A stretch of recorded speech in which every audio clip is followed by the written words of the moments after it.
Good afternoon, everyone. Welcome to the webinar.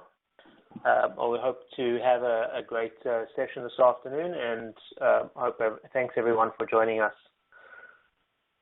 Let me get the slide presentation started. While I'm waiting for that, let me introduce our panelists. I want to start off and welcome Chris Bullock to our webinar. Chris, why don't you say hello to our audience? Sure. Good afternoon, everyone. I'm Chris Bullock, and I'm the Director of Information Assurance over at Aaron's. A little bit about myself. I've got over 29 years of law enforcement experience, over 15 years of information technology experience, and 12 years specifically in the cybersecurity space. So I hold an array of alphabet soup certifications. So the two primary ones are CISSP and the Certified Computer Examiner. So I do a lot of forensics examination work. So I've got kind of a unique hybrid fusion between law enforcement, compliance, and cybersecurity in both public and private sector. Great. Thanks, Chris, and thanks for being part of our webinar today. Also joining me is Josh Robinson. Josh, would you like to introduce yourself? Sure. Good afternoon, everybody. Josh Robinson. I would say my background is in payment technology. I spent 10 years as a management consultant doing mostly corporate restructurings before becoming the CIO of a payments company, helping them to kind of better define their point-to-point encryption product, designing several ways to make payments more secure. And now I operate my own independent sales organization surrounded around basically reselling secure payments for Card Connect, other P2PE providers to pretty much enterprise clients all the way down to people that do just a few $1,000s, so all spectrums. Great. Well, thanks, Josh, and thanks for, again, being part of our webinar. Just one word to our audience is we are doing this webinar in conjunction with InfraGard. And InfraGard, as you may know, is a partnership between the FBI and the private sector. Anyone who's interested in joining InfraGard, membership is always free, and you can go to the infragard.org website and sign up to become a member. Quick disclaimer that the views and opinions and content of the webinar are solely of the speakers and the contributors, and they do not necessarily represent those views of InfraGard or the InfraGard Atlanta Members Alliance. So that having said, let's dive into our first topic. Well, let me just quick introduction to myself. I think some of you may know me already. I've been the host of a series of webinars. My name is Trevor Horwitz. I'm the CISO for TrustNet. We're a provider of security and compliance services, and I'm also the president of the InfraGard Atlanta chapter. So that having said, I want to thank our two sponsors. TrustNet is a sponsor for this webinar as well. Another sponsor is the Cybersecurity Summit, which is coming up. There's a Cybersecurity Summit taking place in Atlanta come April. But Cybersecurity Summits are exclusive C-level conference events that take place throughout the United States. Let's dive in straight to talk about our agenda. So what we've done is we've set up a series of different topics to talk about today. Chip and signature, mobile wallets, tokenization, legal liability for payment card fraud, cryptocurrency and P2PE, and then point-of-sale hacks. And we're going to have about 10 to 15 minutes on the back end of this presentation for Q&A as well, if anyone would like to send us questions. So, yes, the presentation will be available after the webinar ends. If anyone's interested, we'll automatically send you a link to the recorded version, so you'll be able to take a look if you want to go back and listen to the audio or get some factoids from the webinar. And obviously, we love your feedback. So if you do have any feedback, please send it to us. We are going to be taking questions at the end of the webinar. So if you could send us your questions, we'll be happy to answer them at the end of the webinar, time permitting. And you can do that on the lower left side of your screen. So that having said, let's dive straight in and talk about probably one of the hottest topics taking place right now, and that is the question about chip and signature. So chip and signature, the U.S. has adopted chip and signature for payment card transactions, and we've elected to do that versus using the chip and PIN technology, which is used pretty much everywhere else in the world. Now, many claim that the chip and signature is a half measure, that doesn't solve the point of fraud in the point of sale terminals. And this approach is obviously not very useful for unattended kiosks and obviously has an impact on the online world. So my first question is really just for Chris. How are we doing in terms of the adoption rates for chip-based technology? And do you see a need for the industry to actually switch out to the chip and pin at some point in the future? Yeah, so I'd love to speak to that. I believe, the adoption could probably be better. Overall, I think that retail in general has kind of been quick to blame, credit card technology rather than to look within and protect their data in their own databases first. So, there's kind of a misconception that EMV or chip and pin will prevent data breaches, and, it just simply doesn't do that. What it does is it basically, protects against skimming. I think that's one of the main things that it protects against. But, I do believe that the bad guys will eventually figure out, a way around that as well. And as far as adoption, I just don't think it's quite there yet. I think the customers really have to get used to it. I mean, I've heard complaints from folks, in our space, with in the retail space, with you don't know whether to swipe or insert your card when you come up to a terminal, and that's just because of some of the confusion. And I think some of that confusion could have been thwarted a bit with a little bit better communication, out from from those providers. As far as protecting the consumer, again, it really doesn't protect the consumer either. I think, basically it ends up kind of throwing some liability back towards the consumer, or at least there's talk that it will, because, they'll be more responsible for the transactions, based on not securing their PIN in itself. So, big name data breaches that happen, chip and PIN wouldn't have helped those, really. I mean, some of them have, actually name and email addresses were stolen rather than credit cards, and the EMV wouldn't have helped prevent that. So I think that it really would be, better to get communication out that EMV is good. It's defending against, skimmers and swiping like that. But as far as data breaches, it's not a real effective protection measure. Great, thanks for that.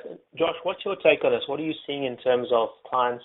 How good has the uptake been of companies switching over? And again, do you see a need to switching to the chip and PIN versus sticking to chip and signature?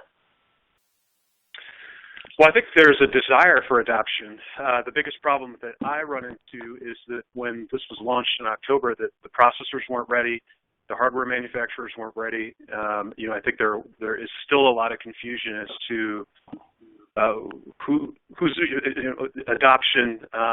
Probably one of the biggest things it's just the fact that there's not a lot of available hardware. You only have a set number of platforms on any given processor that's even able to take chip and pin. And then, as Chris pointed out, really the only thing it just stops a minor amount of fraud. Cloning the cards is really all that this stops. Somebody can still steal somebody's wallet, walk into a store, and use a chip and signature transaction. So I think that they do need to move to PIN, but I also know that there's a pretty big war between the Retailers Association and the card issuing banks. The Retailers Associations are pushing for the PIN. The card issuing banks think that if people have a PIN, they'd be less likely to use it for whatever reason. There's a fear that I think quite an administrative burden for them as well. So I would realistically think we're years away from the PIN being adopted in addition to the chip, given that I think that the rate is only about 40%. I think there's only been about a 40% adoption thus far, and they're not even saying that we'll have even up to close to 90 until next year just on the chip and signature piece. So I definitely agree that, especially in a retail environment where there's not a lot of checks and balances that can be done on the customer themselves, that yes, you absolutely need chip and PIN to be put in place. But I think that, the manufacturers, the processors, everyone needs to catch up and get on the same page before we're able to really market this to the masses. It's very hard for me to sell something that really doesn't exist. It's been kind of one of my biggest pain points. Yeah, those are all great points. All right, moving on to the next topic, which is talking about mobile wallets. A lot of attention has been given to this, There's some major players jumping into the mobile wallet space, notably Apple. Samsung's trying to make a big play for that. And, one of the stats that I read is that by 2020, 80% of the world's population will have a smartphone. So it seems like having a mobile wallet is just a natural next step. There was actually a Gallup poll recently that found that only 13% of U.S. adults actually had a digital wallet app on their smartphone. That's 13. And 76% of those hardly used that app in the last 30 days. So, I'll start off with Josh. And what's your take on mobile wallets? Are they here to stay? And, what's behind the relative slow adoption rates that we're seeing for mobile wallets? I think that eventually folks the adoption will increase, but I think it's just everybody's used to using a card. Until I don't have to ever bring my wallet, I think it's just simpler for everyone to pull out your credit card and use it kind of the old-fashioned way. So, and with everyone that I talked to, I just had a good laugh about this at a coffee shop that said, well, I guess I'll get, an NFC device so that I can take Apple Pay for that one person in 1,000 that wants to use it and makes a big deal out of not wanting to pull their credit card out. So eventually, but I don't think it's going to get real adoption until you can truly leave your wallet at home and not have to bring, and truly every location really accepts, all types of wallets. And that would be my take. And it's just not enough adoption from the merchants, or a big enough desire from the merchants to be able to take NFC payments. Yeah, that makes a lot of sense. Chris, what are you seeing in your business and in the general business environment as far as mobile wallets?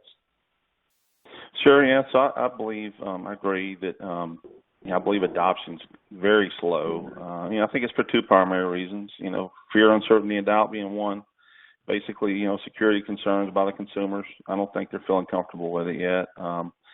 And number two, due to the lack of usability, there's not a lot of locations that accept it yet. So I think, in order for there to be more acceptance of mobile wallets, there's going to have to be a lot more consumer education and security and understanding, just like with chip and PIN. And, like we're talking about now, chip and PIN's not even adopted yet. So to go to mobile wallet, I think is a big stretch. I think it's going to be, several years in the future before it's really adopted well. I do believe that retail will be one of the primary leaders of that, and they're going to need to charge forward with education for the consumers on mobile wallets and have them, get more comfortable with the utilization of those. I think I read typical items of purchase from mobile wallet right now are really coffee, books, and games. So it's going to have to grow a lot more than that. And, so in 2014, other the leaders were PayPal's wallet and Google. I think PayPal was number one, and then Google Wallet was number two, and Apple Passbook was number three.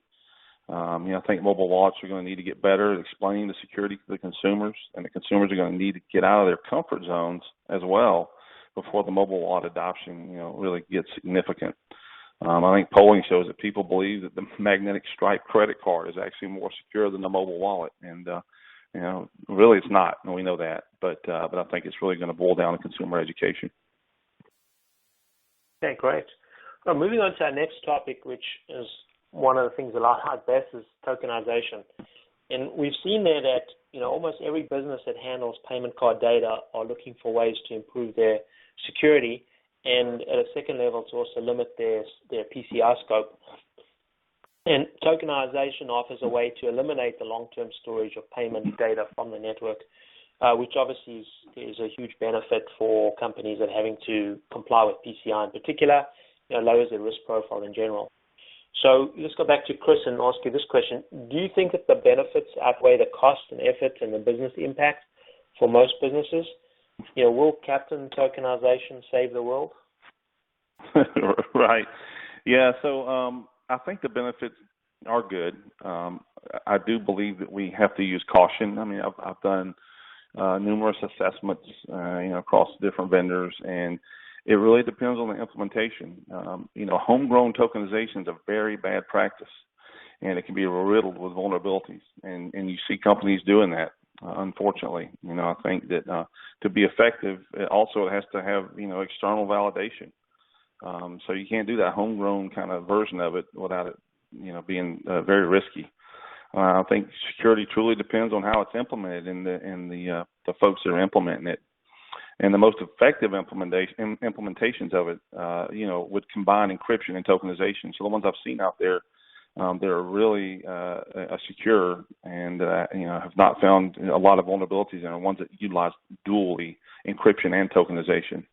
And we got to remember, as security professionals, we all know that there's no 100% secure option. But I think we have to, take that layered defense in depth approach and utilize what we have. So encryption and tokenization together, I think, is the right way to go. Yeah, Josh, what are you seeing out there in your environment with your clients? I agree with Chris. It's something that everyone should be considering. It's a especially if you rely. I definitely agree that doing your own homegrown tokenization is risky. There's enough providers out there that do it where you can combine the cost with your gateway fees or with your merchant acquiring to really have it be no additional costs at all. There's really no reason not to do it. It's the best way to prevent a breach and the best way to still be able to support your recurring transactions, but not actually store the card data. There's really no reason to store clear cards at all, in my opinion. So in short, everyone should be doing it. Yeah.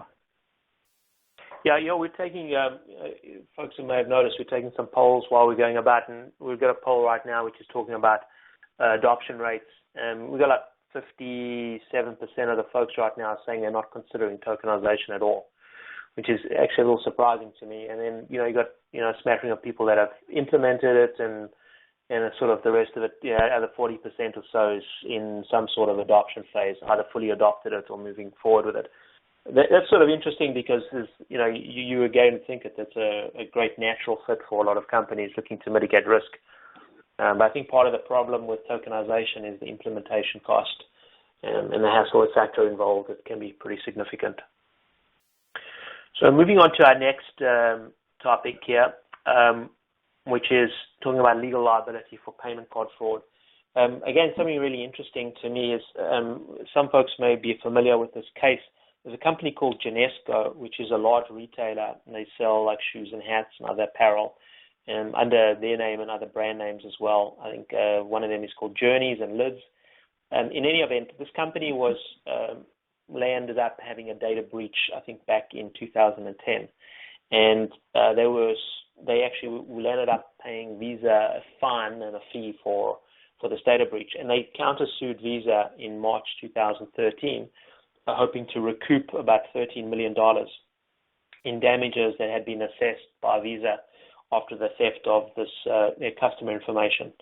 And the retailer, Genesco, claims that they never violated their contract terms on data security and that they shouldn't have to cover the cost. The company claims that it was a victim of a sophisticated cyber attack and that Visa subsequently demanded reimbursement for illegal purchases despite evidence that Genesco followed security standards. So I thought that was sort of like an interesting play and how that's playing out, and Visa fighting with some of their customers. But when it comes to this, I'm going to start off with Chris and ask you, who should bear the risk for fraudulent use of payment cards? And should the government mandate some sort of cyber liability insurance to cover these claims, similar to the way that workers' compensation is mandated by the government? Sure, yeah. So I think the responsibility for credit card fraud really should lie with, or it lies now, of course, with the merchant, and it probably should. Just like shoplifting does, and I think doing that, it encourages vigilance at that store level or that merchant level. There's a lot of states that have passed laws, however, that do kind of force civil liability along with the criminal liability to the thieves. And, that's really who should be, obviously, we all know that, responsible for it. And collecting that monetarily is probably very hard, and we know that it is, but, from a criminal, but, I think it's extremely challenging to do that. And I think that we really need to kind of keep it with the merchant. That's my opinion. And Josh, what do you see that? Where's your take on this issue? No, I would agree 100%. I mean, I think it needs to reside with the merchant. It's their responsibility to safeguard the consumer against fraud. And Josh, what's your take on mandating cyber insurance for companies that take payment cards to cover that liability? Again, looking at the model, say workers' compensation, in terms of the companies having to pay the cost for that. Do you think that's something that the government should mandate or industry should mandate? I think that would be a great idea if and I think this could parlay into Visa's technology incentive program. If somebody doesn't adopt point-to-point encryption or they don't do tokenization, that should be a mandate, because you're just a matter of time before somebody is going to crack into your system or you're going to have some sort of breach. Whereas if you're taking some of those countermeasures, it's just very, very difficult, especially with point-to-point encryption. It's nearly impossible for somebody to crack into your system when you're using some sort of sophisticated technology like that. It's just a hacker's just going to move on to someone else. I'm not aware of a breach that's happened with somebody who has point-to-point encryption properly implemented. One of the reasons in short, I would be. Sorry, go ahead. Go ahead. I was just going to say, so I think a mandate to incentivize merchants to adopt this technology. I think that there's maybe a misconception even that tokenization is an expensive thing to implement. If you're just doing an e-commerce site, it's like any other integration that anyone does. Most providers these days have some sort of hosted iframe or hosted technology that will make you PCI DSS 3.0 compliant, that does auto tokenization. It's really not. I would disagree that it's not something that's difficult to do unless you have a very, very complex, maybe card present or point-to-point encryption need. So, spending a few extra bucks to get it implemented correctly is a good deterrent as opposed to paying, some sort of cyber insurance. Right. One of the reasons that I think I personally like the concept of having cyber liability insurance and mandating that is it becomes a great leveler, because those insurance premiums are going to fluctuate based on the type of security that individual organization has. So from an industry perspective, where you have one company who's spending X on cybersecurity to protect their environments, and then you have another company that's doing 10X, the cyber liability insurance, is some sort of leveler. It's going to balance that out a little bit, sort of even the playing field. Anyway, that's my take on it, and I think you guys both made some very valid points. Moving on to another issue, which is kind of hot right now, and it's gone through fits and starts, and this is the question on cryptocurrency.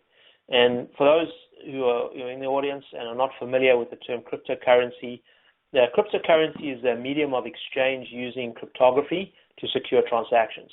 And in 2009, Bitcoin became the poster child for decentralized cryptocurrency. And since then, we've seen numerous cryptocurrencies having been created. They pose, really some big challenges for organizations who are taking cryptocurrency. So I'm going to start off with Josh and ask you this. Are we poised for some sort of massive growth adoption in cryptocurrency? And do you think that, we're going to see Bitcoin transactions coming to a mall near you, or is this just a flash in the pan? I think it's a flash in the pan. I mean, I think it certainly could have its uses for transferring money between two different countries, but it's too volatile right now. And I think that if it gets any sort of adoption, and I'm by no means an expert on cryptocurrency, but my personal opinion is if it were ever to get any real serious adoption, that given how easy it is to kind of hide money and be anonymous, I think that there would have to be some governments that would step up and impose some regulation on them, which would kind of put you right back to square one, with the hoops that you have to jump through today through traditional money transfer. So that's just my 2 cents, but I by no means consider myself an expert on this topic. Chris, what about you? Do you see, cryptocurrencies being something that will factor into your business model in terms of the type of payments you'll accept? No, not at all. I agree with Josh. I think it's not going to get much traction. The traction it's had. I mean, some interesting facts around it. I think the Bitcoin was invented by a Japanese programmer around 2009, and I've heard read where it's worth about $600 a piece now. It went from a value, I think 2013 was like a penny, and now it's around $600. I don't know how accurate that is, but very interesting. And what I do know is it's been used to fund a lot of illicit activities, such as illegal drugs and weapons. It's due to the warm cover of anonymity that the user of it has. We all know about Silk Road and what happened there and shut down by the FBI. That's just one example where Bitcoin's used. I've seen it utilized in child pornography transactions, and from the standpoint of business, it's not guaranteed like money is, regular money, regular currency under FDIC. I think it's caused some issues because hackers root machines a lot to enlist them to assist in mining for Bitcoin. Which is interesting, but the growth rate is basically based on how difficult I think the mining is for the encryption. I think that's how it works. It's not widely accepted by most businesses, and I don't think it's going to be any time in the near future.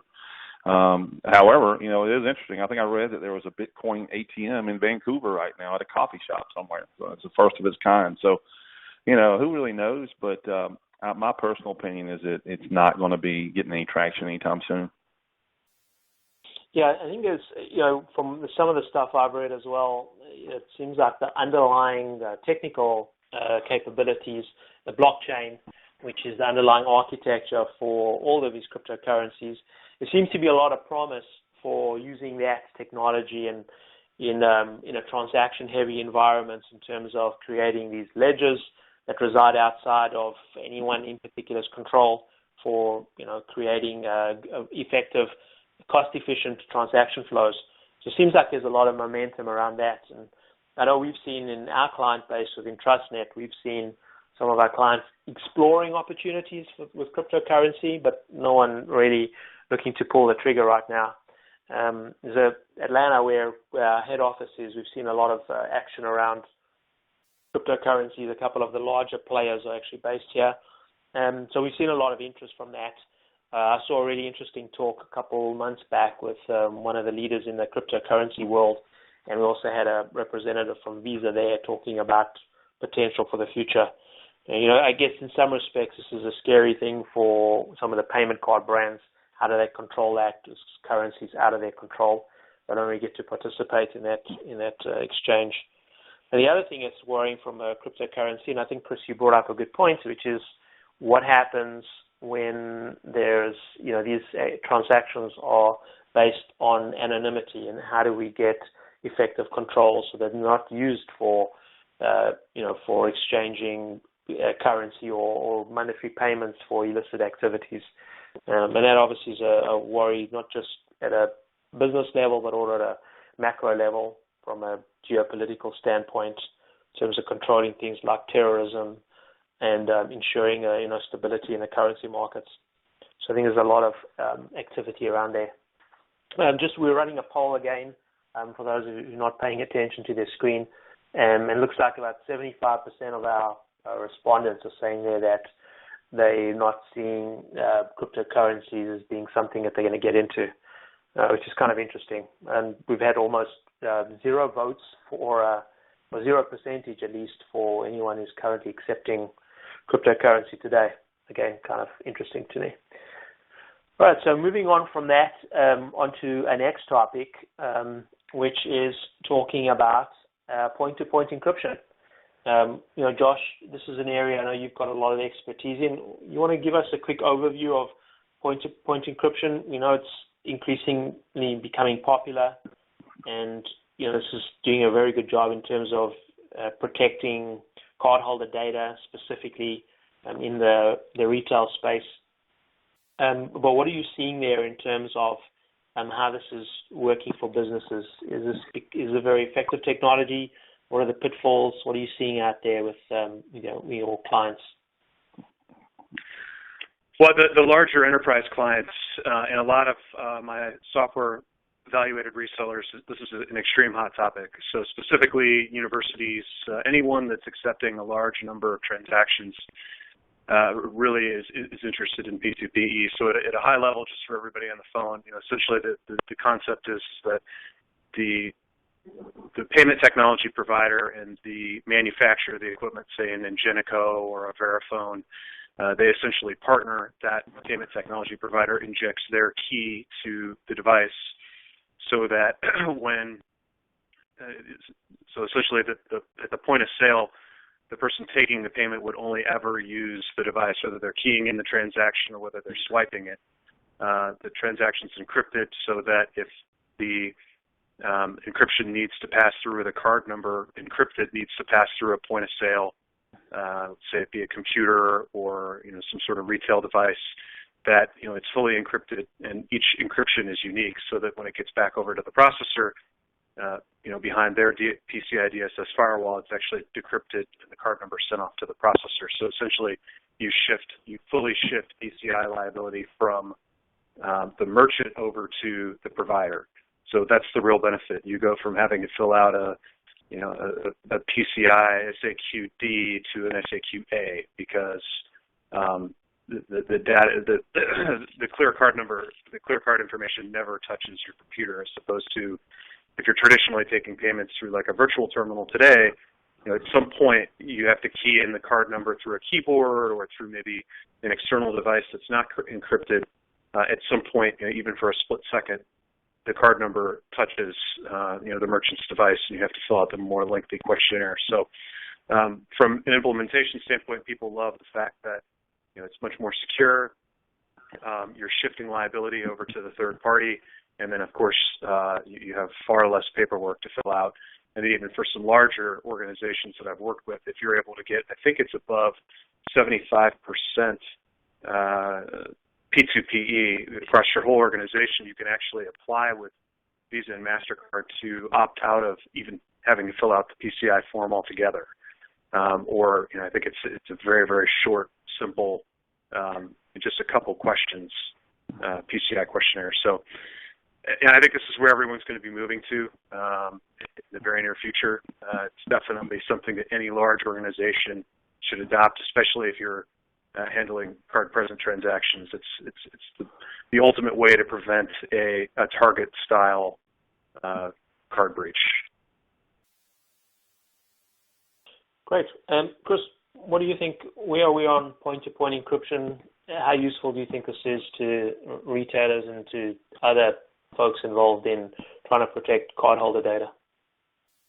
I completely agree with Josh. I think it's awesome. We use it. We've went to that model. We use P2PE. And it's basically a combination of hardware applications and processes. They encrypt at the swipe or the point of interaction. So it's very, very difficult to circumvent that kind of security. There's applications that have to be certified, I think, and validated in order to be PCI P2PE compliant if you're doing the application side. We're using the devices, and the big thing I think to kind of mention about P2PE is that endpoint or end-to-end encryption is different than P2PE, and sometimes it's mistaken by companies as being secure like P2PE. And obviously, endpoint encryption, there's a lot of middleware systems involved that can potentially be compromised in an end-to-end encryption solution. But P2PE that uses the hardware devices is secure. So we definitely use it. We are very happy with it, and it has effectively helped us reduce our PCI scope for certain. And that's really where you want to get as a retail organization. The best philosophy is to leave the credit card processing to experienced third party. And either throw it off to a third party or use the P2PE solution to secure your environment. You guys make great points there.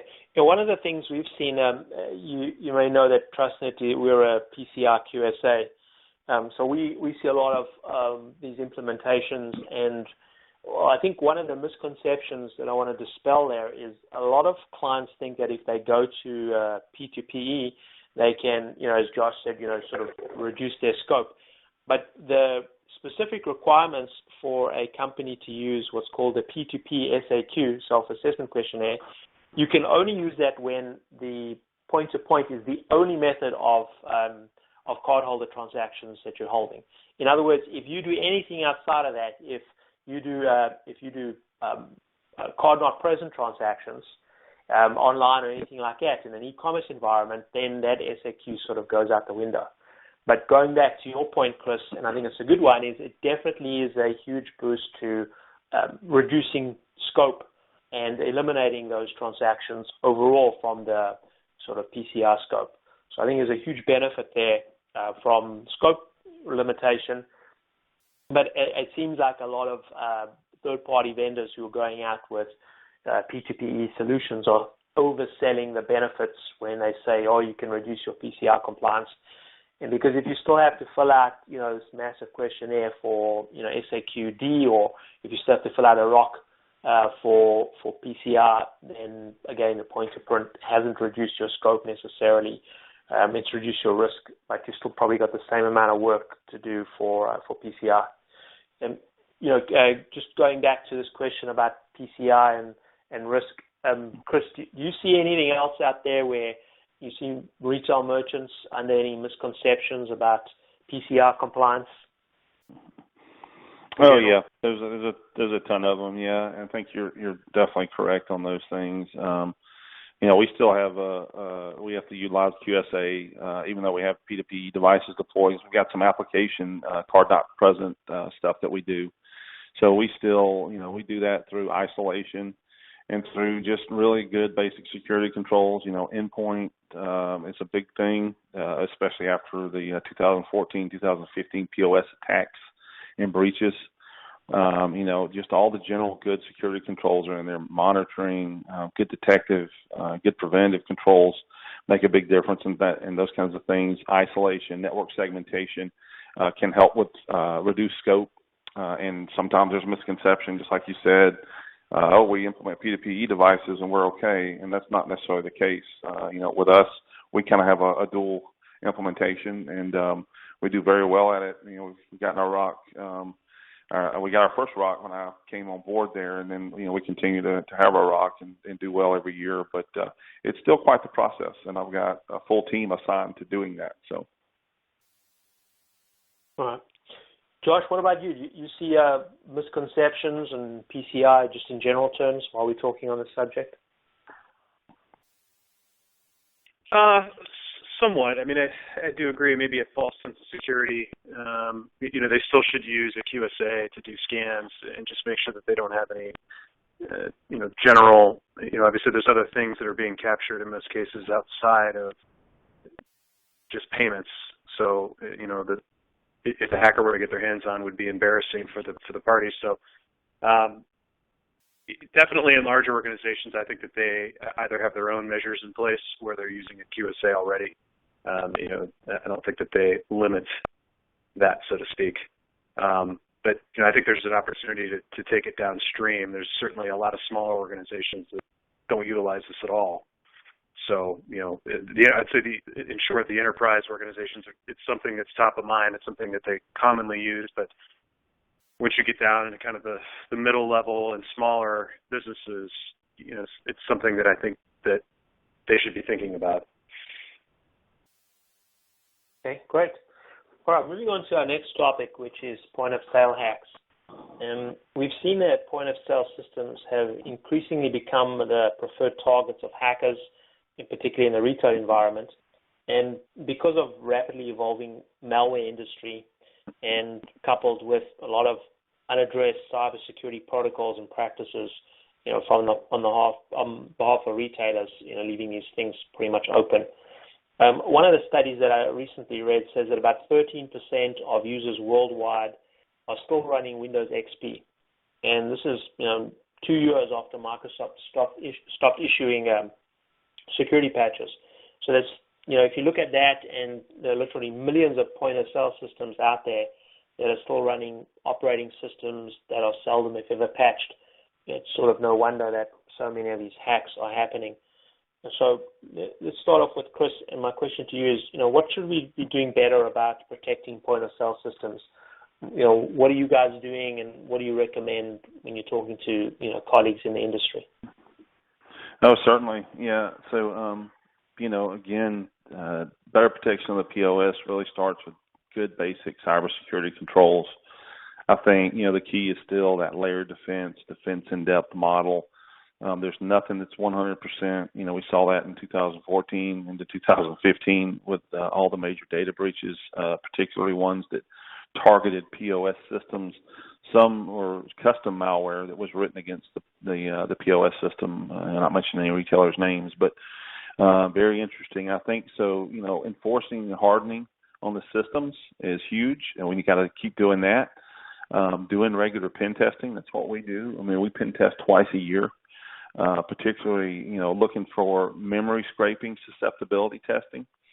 I dually report into the technology and risk and legal. And so one thing that my SVP of risk said is, we should never be hit with something that we knew existed. There's just no excuse, for that. And there's no way to explain it. So as we have to keep a good eye on the industry and what's happening from the standpoint of attacks and the nomenclature of an attack, and be able to defend ourselves against that. So we saw in 14-15 memory scraping being a huge thing, and so we actually test our systems for that to make sure we're not vulnerable to that.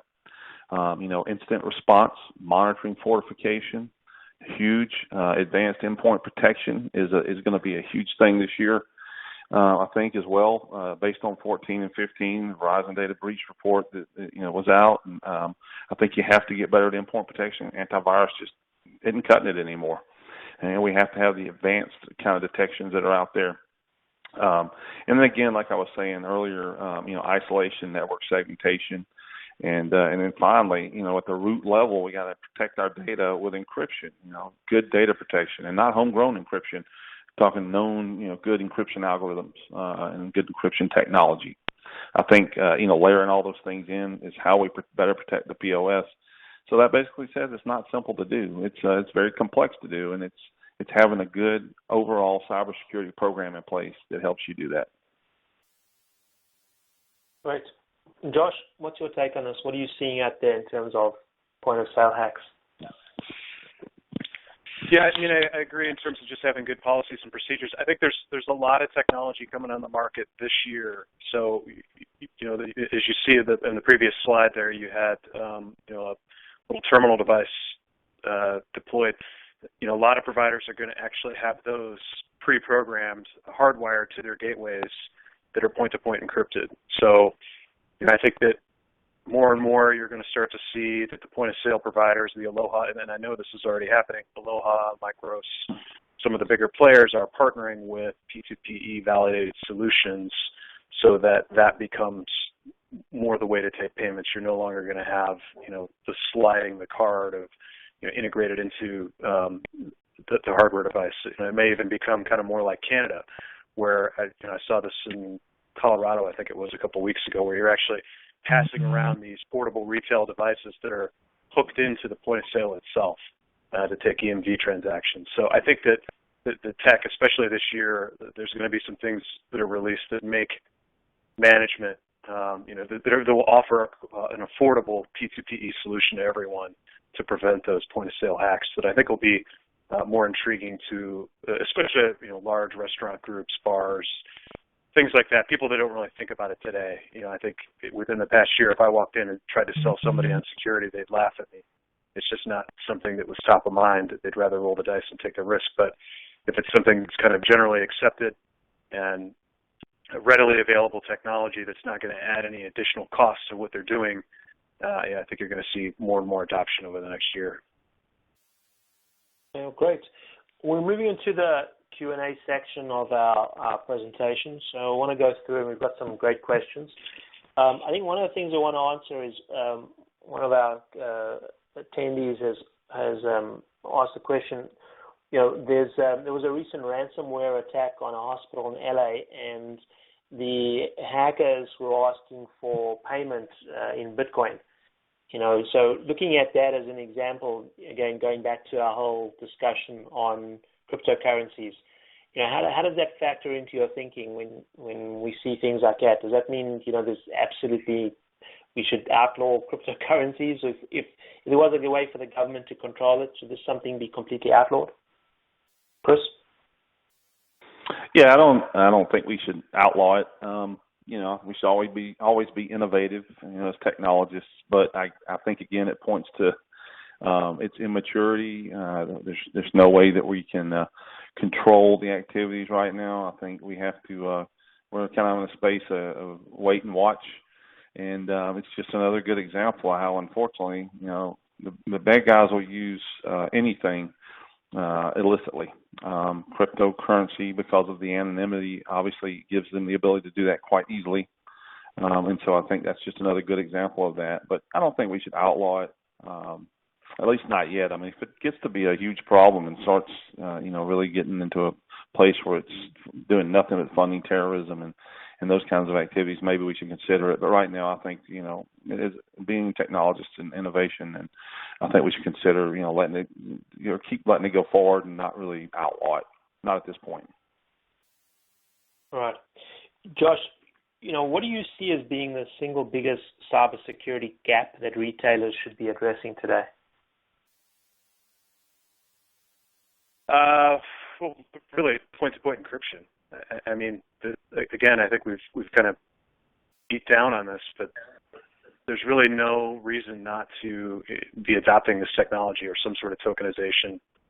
Like I said, over the next year, you're going to see several providers that release EMV-ready P2PE terminal devices, that are fully integratable to software, have their own APIs, fully hardwired to the gateway. I think that's probably the biggest risk that I would want to cover. If I'm a retailer, that's the first thing I would spend, the couple extra bucks to make sure that I was P2PE and have that peace of mind that, I'm not going to be hacked or breached or potentially have something, have to deal with something that could put me out of business. Okay, another question from the audience, and this one's for Jeff. This is from Jeff, and this is a question to Chris. What are your thoughts regarding companies like Visa and MasterCard who are charging their customers because they're not using EMV when there's no fraud actually in evidence? And I think it's a fair business practice. Are they doing something good for consumers? What's your take on that? I'm not too keen on that. I think obviously EMV is a good security control. It's too immature now to be charging anybody any kind of fees or fines. I've never been a big fan of that, from the retail side, but I do believe that we've got to get better at the deployment. I think it has to get past chip and signature because you can't authenticate that signature. I think we have to get consumer education out there, but as far as, fining folks right now, I'm not really in agreement with that. Okay, great. Another question also, again, this one I'm going to ask Chris, get your take initially. This is concerning cybersecurity spending. The Wall Street Journal reports that retailers spend about 4% of their revenue on cybersecurity, which compares to about 5.5% for financial services and 5.6% for healthcare. Should retailers be spending more on cybersecurity? Yes, definitely, especially based on 2014, 2015. Aaron's is very supportive of the cybersecurity budget. I've got real good support from my executive staff, executive team. I think that makes all the difference in a good, effective cybersecurity program. And I think retail better brace and get ready. I mean, we've already seen it, and make sure that they are starting to increase their spend on cybersecurity. I mean, if you think about it from overall, just the U.S. economy alone, you're looking at about $4.5 trillion in annual sales. So anytime you have even a small percentage increase, it's going to be a huge boost for the cybersecurity vendors out there as well. But obviously, we're fighting uphill battle with the amount of fraud that's taking place. So I guess spending more money would make a lot of sense. I guess my take on that is that spending needs to be done very smartly. It's just throwing money at a problem. You have to really think about risk factors as well. Next question is concerns this is a comment from the National Retail Federation supports a uniform federal data breach notification law, which would replace the separate laws in 47 states and the District of Columbia. Josh, what's your position on that? Should we have a federal data breach notification law, something that's pervasive, and replace this hodgepodge of state requirements? No, absolutely. I don't see why that would make a lot of sense to not have to go state by state to make sure that you were in compliance, especially when there's a data breach and you have to move very quickly. And it seems like it's quite a cumbersome process to have to go through every state to make sure that you covered all your bases versus one federal regulation that would cover everything. Yeah. Chris, would you support that? Absolutely. Yeah, big fan of that. We're a national company, and it's just like you said, it's a hodgepodge of different laws, and I would love to see it unified into one federal law. I think it would be great. Very helpful. Okay, great. I think I totally agree with that. I think this hodgepodge kind of makes for very difficult circumstances for companies when there is a data breach, not knowing you have to engage an army of lawyers to figure that one out. On another note, one of our other attendees has asked a question. With cybersecurity, is it difficult for retailers that are very small IT teams? So what strategy do you recommend for mid-sized retailers? Which direction do they go? Do they sort of staff up or turn to managed security providers? What's sort of your feel, Chris? How would you advise a smaller retailer? Sure. Yes, for SMB, and I've actually done this before. I mean, I think it's a hybrid approach. I think you always have to have a person or at least persons, maybe it's one or two folks that are focused on cybersecurity at that company, at the SMB. However, they don't have to be fully dedicated to it, and then you utilize managed services for the remainder of it. I'm a big fan of that, and I think that if you do it appropriately, that you can save costs. We're a larger company, but we still deploy a hybrid kind of approach. I mean, particularly on our incident management, we do both managed service and I have a team that's on site that kind of does that. But for SMBs trying to implement a cybersecurity program, I think it's a hybrid approach again, and it could be your network director that's just get some security training that's kind of focused on that, and then use managed services that are experts in the field of cybersecurity. Yeah, I guess I'd be biased answering that question because TrustNet provides managed security services, but we've seen that hybrid model as being very popular with clients. I think one of the biggest issues for a lot of businesses out there is actually finding that talent. There's so few cybersecurity professionals on the marketplace that it's really hard to find those resources that you can have them in-house, which makes outsourcing to a MSP, managed security services provider, at least makes it much more palatable and makes much more business sense. Next question we have, we've got a couple of questions from the audience. We had Jeff is asking a question. What are your thoughts? Did we answer this already? We think we did on Visa, MasterCard charging for fraud. Let me move on to another one. Another attendee is asking a question. What's your perspective on the impact of Bitcoin blockchains to hold entities accountable without government regulation? Chris, what's your thoughts on that? Using the underlying architecture of Bitcoin or the blockchains, should the government get involved and regulate that, or again, is it something that you just let the free market take care of, even if it's being used for illicit transactions? Yeah, and not being a Bitcoin expert in that, I think that I think it's still a wait and watch. I think that, and not a big fan of getting the government involved in things just right away. But I do believe if it becomes a problem, unfortunately, you'd have to get the government involved to enforce actions against folks using it illicitly. I think let the free market try to figure it out first, and then if it gets to a point where it's really becoming a problem and funding so much illicit activity, terrorism, child pornography purchases, drugs, guns, I think then the government would have to step up and start to take hold of it. Okay, one of the other things I want to bring up is that we discussed earlier this case where this company, Genesco, sued Visa as for refunding payments they had to make. And actually a side legal issue has come out of that, and this concerns the whole question about cyber forensics and what's covered by legal privilege.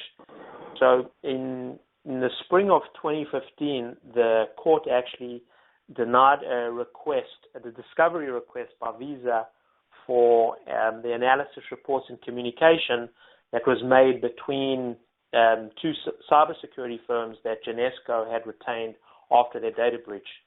So Genesco had actually argued that the materials and the communication was protected by attorney-client privilege and their work product doctrine. I'm no legal expert, but I thought it was kind of interesting the way that this whole thing flushed out, just in terms of how companies should go about protecting themselves in the event of a data breach. So the decision had like two very important components. The first decision, firstly, that the court decided that they, again, denied Visa's request, saying that communication was privileged. But it really confirmed the role that a cybersecurity consultant can have relative to having that information and the data, the work that they do, protected as confidential under the attorney-client privilege. So the advice really is for companies that are involved in a data breach is to engage their legal counsel, to retain consultants in order to do some of this technical work, so that all of that information really gets protected. And sort of validated that whole aspect for in terms of that being protected. So I want to ask you, Chris, what's your take on that? Do you think that's a fair doctrine that companies should be allowed to do that and have this information that they gather as part of a data breach protected as part of attorney-client privilege? Yeah, it's a hard one to tread on there. I believe that to an extent there should be protections there, attorney-client privilege, but I believe too that the company is obligated to the customer first and foremost, and doing the right thing. And I think releasing and notifications of what actually happened are extremely important to protecting your customer. And so I believe to some small extent, the protection it should be there in a limited kind of form. But then, overall, you should really be responsible to your customer. So that's a great thought. So we've got about 2 minutes before we wrap up, and so I just want to get sort of some last comments, Josh. Do you have any sort of wrap-up comments for attendees? Any other pearls of wisdom that you have to share with our audience?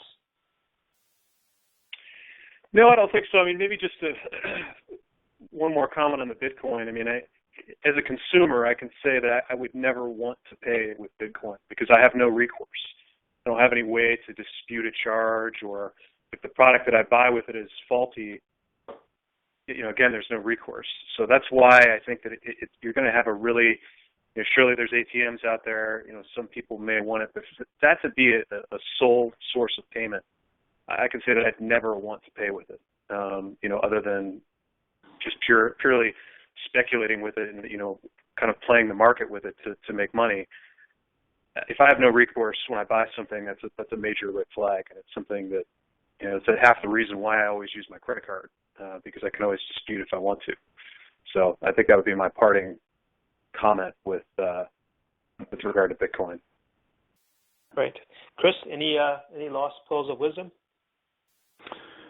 Yeah, so I'd just say that, again, let's keep up the defense in depth, the layered defense. Let's stay in tune with what's going on in the industry. I believe that threat intelligence is going to be really big this year. If you look at Verizon data breach report again, there's some talk about that.